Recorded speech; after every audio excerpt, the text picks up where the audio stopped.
Hi, this is Derek with Boise Cylinder Head Services. Today we're finishing up our cylinder head rebuild on this 2008 Subaru Outback.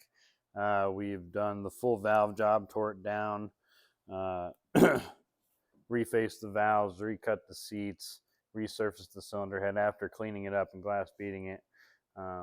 We have gasketed down the cam cap assembly and put the rocker arms after installing the cam.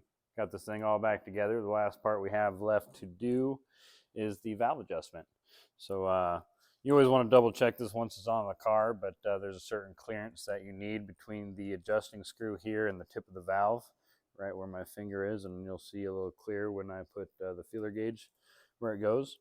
But first step I'm going to do is I'm going to break loose all these adjusting screw lock nuts on both the intake and the exhaust side. And there's a certain specification for the clearance. On the intake it's 7 to 9, and on the exhaust it is 9 to 11. So you got an adjusting screw here that you can loosen up. I always put my finger on the nut there just to make sure it doesn't go way far up there. I'll loosen this back until I get some wiggle. Maybe you can hear that, a little wiggle there. That's what I want, so I'm going to loosen all these up to that point.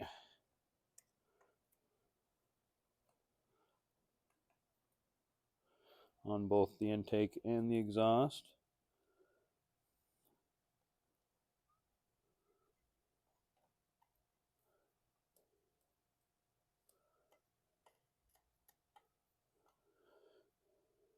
And it's a little bit touchy-feely, but you just want to make sure the feeler gauge will slide in there easily. Got enough clearance on all these.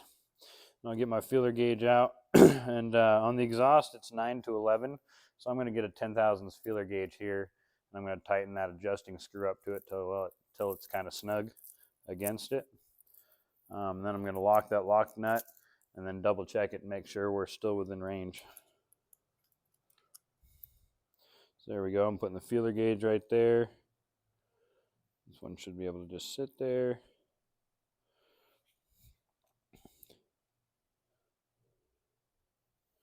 And go till it feels a little tight, not too tight.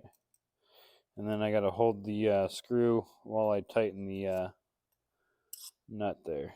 I don't want the screw to move because it's already set where I want it. So the goal is just to tighten it up so that adjusting screw doesn't back off.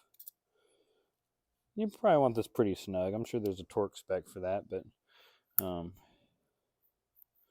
we go. Now that I got that one set, I'm going to double check it. Make sure that 12 thousandths won't go through it. There's a feeler gauge here, 12 thousandths. So 11 is the top of the spec, and a 12 thousandths should not be able to fit there to be within spec. There we go. Doesn't go. That's what we want. So I'm going to finish doing the 10 thousandths, tightening up the nut on the other 3 valves here, and then we'll move over to the intake side of things. All right.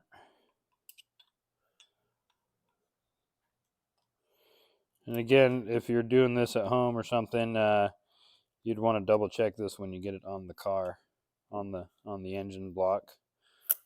It's a little snug. There we go. Just because there's some flex and some warpage that happens from time to time, that is hard to account for with the cylinder head off of the block. Once you get your head bolts tight, there could be certain things that change. So it's always best just to double check that. And whenever you're dealing with a, adjusting screw setup here, even if you're not doing a full valve job or anything like that, you want to check this clearance before you go back on the car just to make sure there's nothing to be concerned about. Sometimes these valves will tighten up over time, and it'll shrink that clearance to close to 0. I think we have a video where we talked about that on Subaru Turbos. I think it was the DIY video that we were discussing that on. But once your valve gets too tight and your clearance is 0 or negative, your chances of having a misfire are highly likely. Now that I set these 3 up to 10, I'm just going to go through and check them, make sure the 12 thousandths doesn't go. And just to be sure, I'm going to put a 9 thousandths, make sure that one goes. It should, the 10 fit, so there you are. There's the exhaust side set. And then we're going to flip it around and we're going to do the intake side next. I've already loosened them up. The spec is for this 7 to 9. So we are going to get a 8 thousandths feeler gauge out, middle of the road there, and do that same thing. We're going to get this feeler gauge in between the adjusting screw and the tip of the valve. Snug it up so it just touches there a little tightly. Then we will hold that adjusting screw tight while we tighten the nut.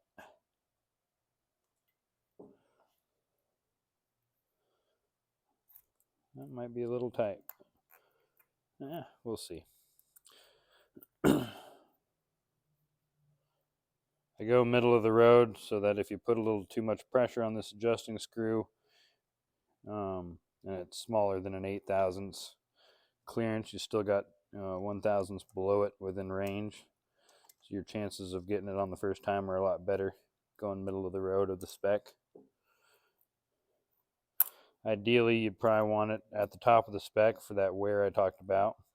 As the valve wears into the head, it tightens up. So if you're at the highest amount of clearance that you can have, it gives it more room to tighten up over time.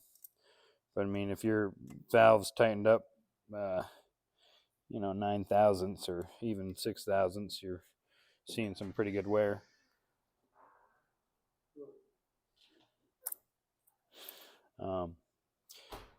Now I just got this last adjusting screw to set. We'll double check our measurement there, make sure we're within range, and that's all she wrote. So I'm going to get a 7 thousandths feeler gauge out, make sure we're sliding through there nice and easy, and we are.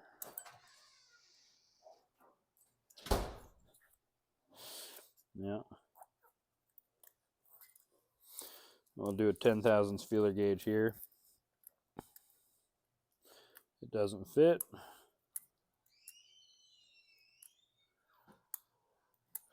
Alrighty, now that we got our clearance set, we are good to go. This rebuilt head is finished and ready for being put on a car. Anyways, thank you for watching. Remember to like and subscribe and hit that bell notification button. And yeah, have a great day. Remember, it's all in your head.